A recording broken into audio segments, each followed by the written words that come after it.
Ladies and gentlemen, welcome to VxIV2SA, the entire GTA 5 map inside of GTA San Andreas. The current status of this mod is unknown, getting a working copy extremely hard, but contacting the creators even harder.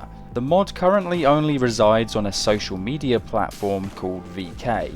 It's a Russian platform, and the mod community that hosts the downloads for this mod are locked behind an invitation-only group, to which I've been waiting for an invite now for several weeks. However, I managed to track down an older build of this mod, and after 2 weeks of constant crashing and installing the mod around 20 times, I finally have managed to get it to work to a somewhat stable performance. But there's another surprise. This mod not only adds the GTA 5 map, it also adds GTA 4. Immediately after spawning in, you're greeted with this introduction screen at the Los Santos International Airport, and immediately you have free reign over the entire map. Firstly, you might notice there's tons of ported vehicles. Not only does this mod add a map, sound effects and more, it also adds tons of vehicles. While driving around the city and surrounding areas, I discovered many familiar vehicles that you might recognise. From supercars to sedans and motorcycles. You might even spot an adder speeding down the highway, a police motorcycle in hot pursuit,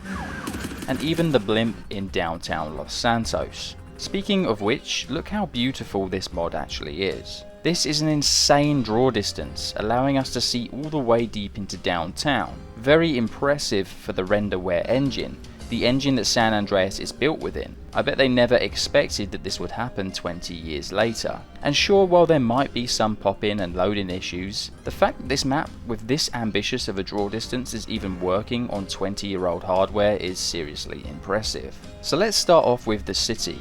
So I decided to pay a visit to Grove Street. CJ has finally broken the Matrix. He's broken the fourth dimension and swapped universes. We can still see how this area would look though if it was ported into the renderware engine. And this house also has an interior left over from the single player mission Hood Safari in GTA 5. Speaking of interiors, there's many to be found across the map. The gas station just up the road from Grove Street has a somewhat complete interior. The adult hangout zone has some modelling to it, and I even visited Franklin's mansion later on in this video. Vespucci Beach now looks absolutely incredible.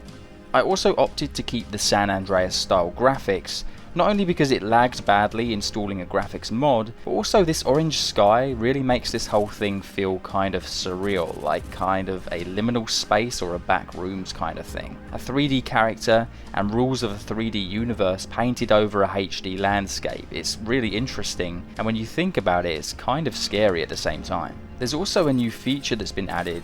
There's working gang wars. I thought this was seriously impressive that they could get this working well enough to somewhat function. Sometimes the gang members just stand there doing nothing, but other times it works perfectly well. It looks like there's actually quite a lot of zones across the hood area that you can take over, and I did see some Grove Street guys hanging around after I took over their hood. So me and him went for a drive to explore a bit more of the city. Some areas look really impressive while others still need some work. For example, I was driving down the canals enjoying the scenery when I suddenly hit something that sent my vehicle flying. And, well, if anyone can explain this, then be my guest. But I'm willing to overlook these issues at this point in time. After all, this is someone's hard work that seriously deserves more credit. In fact, I don't think any other YouTuber has covered this mod in very close detail at all. There's actually a ton of brilliant features that have been added. First of all, you can now lean out of a vehicle and do proper drive-bys just like in GTA 5.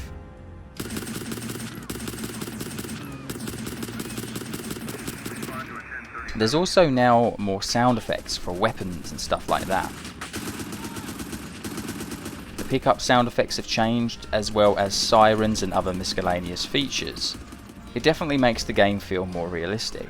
I even paid a visit to Los Santos Customs and discovered that it does in fact work, and you can get neons installed, as well as some other vehicular upgrades. There's also a yacht out to sea near the Vespucci Pier, which is the same model from GTA Online. Don't mind me flying in my Buzzard as well. It's a pretty cool vehicle that's been ported to the game, but sadly this one doesn't have any rockets. But don't worry, because in a minute I've got something really awesome to show you guys related to that. But this yacht has an interior. The view looks stunning and the lighting and objects within the interior are all placed really well. Some serious work went into this, and I'm sure you'll agree with that. But as we all know, there's much more to GTA 5 than Los Santos. So I think we should shift our attention to the countryside and northern area of the map. Firstly, look at how cool these wind farm turbines look. I never thought that I'd see these in GTA San Andreas. I think the countryside and the desert area of the map is the most unstable at the moment, because I think there's just so much land mass, especially on Mount Chiliad, that the game needs to render. Sandy Shores looks really cool, and with the right lighting, it actually looks better than San Andreas. Like, it looks like a game that could have came out much later. I even noticed that NPCs aren't just wandering aimlessly around the streets. They're all doing something interesting. At least they're not just walking around in straight lines. And sometimes these really gorgeous light rays will burst over the horizon,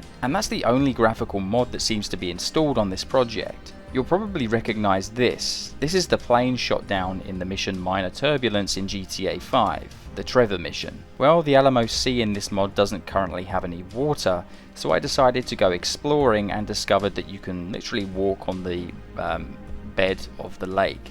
And driving a Porsche or a Comet through Raton Canyon at full speed feels incredible with this mod. The vehicles all have unique handling. It's kind of hard to explain. It's a mix between GTA San Andreas and GTA 5, maybe a hybrid of the two.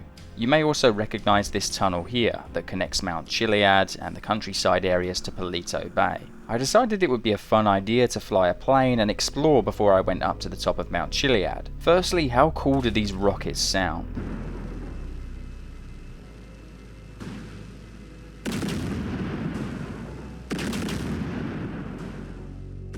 I don't know how they did this, but the flames and fireballs now look really cool. There's even a version of the tank from GTA 5 as well, so I decided to go and cause some carnage before I headed back to Los Santos.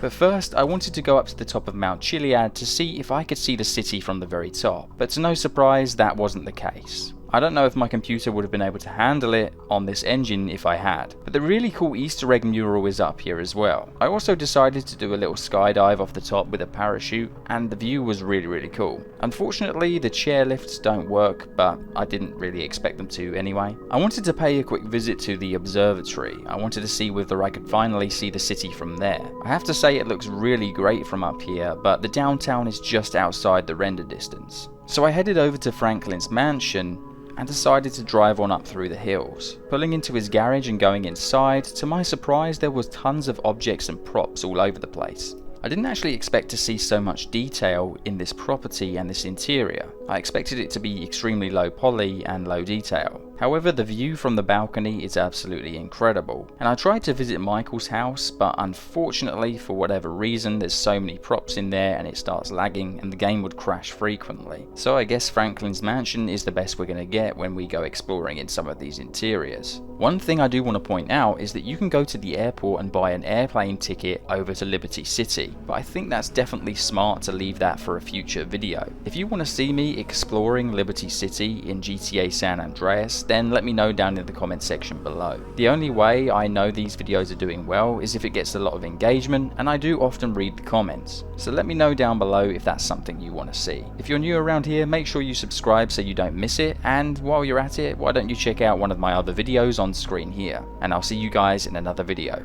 Adios.